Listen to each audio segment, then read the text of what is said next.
ഇത് നമ്മുടെ കേരളം. പച്ചപ്പും മഴയും ജീവനും നിറഞ്ഞ നാട്. ഈ സൗന്ദര്യത്തിനിടയിൽ നിശബ്ദമായി ഒരു ഭീഷണി: ഡെങ്കിപ്പനി. ഡെങ്കിപ്പനി ഉണ്ടാകുന്നത് ഈഡിസ് എന്ന കൊതുക് വഴിയാണ്. മഴവെള്ളം കെട്ടിനിൽക്കുന്ന ടയർ, ചെടിച്ചട്ടി, കുപ്പി, വെള്ള ടാങ്ക് ഇവയാണ് ഈ കൊതുക്കളുടെ ജനന കേന്ദ്രങ്ങൾ. അവ അപകടകരമായ വൈറസുകൾ വേഗത്തിൽ പരത്തും. നമ്മുടെ ഗ്രാമങ്ങളിൽ നിന്ന് നഗരത്തിന്റെ ഹൃദയഭാഗത്തേക്ക് പോലും. ഡെങ്കിപ്പനിയുടെ ലക്ഷണങ്ങൾ: തീവ്രമായ പനി, കണ്ണിന് പിന്നിലെ വേദന, ശരീരവേദന, തളർച്ച, ചിലരിൽ രക്തസ്രാവം പോലും ഉണ്ടാകും. ഡെങ്കിപ്പനി അവഗണിച്ചാൽ ജീവൻ അപകടത്തിലാകും. സ്വയം ചികിത്സ അപകടകരമാണ്. സമയബന്ധിതമായ ചികിത്സ ജീവൻ രക്ഷിക്കുന്നു. ഡെങ്കിപ്പനി തടയാൻ കഴിയും. വെള്ളം കെട്ടിക്കിടക്കാൻ അനുവദിക്കരുത്.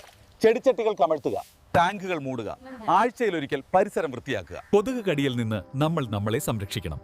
മുഴുവൻ കൈയുള്ള വസ്ത്രങ്ങൾ ധരിക്കുക, കൊതുക് തിരുപ്പികൾ ഉപയോഗിക്കുക, കൊതുക് വലയിൽ ഉറങ്ങുക. ഡെങ്കിപ്പനിക്കുള്ള പ്രത്യേക മരുന്നില്ല. പക്ഷേ ശരിയായ ചികിത്സയും വിശ്രമവും ഡോക്ടറുടെ നിർദ്ദേശവും പൂർണ്ണമായ സുഖം നൽകും. നമ്മൾ ഒറ്റക്കല്ല, ഒരുമിച്ചാണ് ഡെങ്കിപ്പനിയെ നേരിടേണ്ടത്. നമ്മുടെ വീട്, നമ്മുടെ പരിസരം, നമ്മുടെ ഉത്തരവാദിത്തം. ഓർക്കുക, ഡെങ്കി വരുന്നതിന് മുൻപ് തടയാൻ കഴിയും. നമ്മൾ ശ്രദ്ധിച്ചാൽ നമ്മുടെ കേരളം സുരക്ഷിതമാകും. ഇന്ന് തന്നെ തുടങ്ങാം.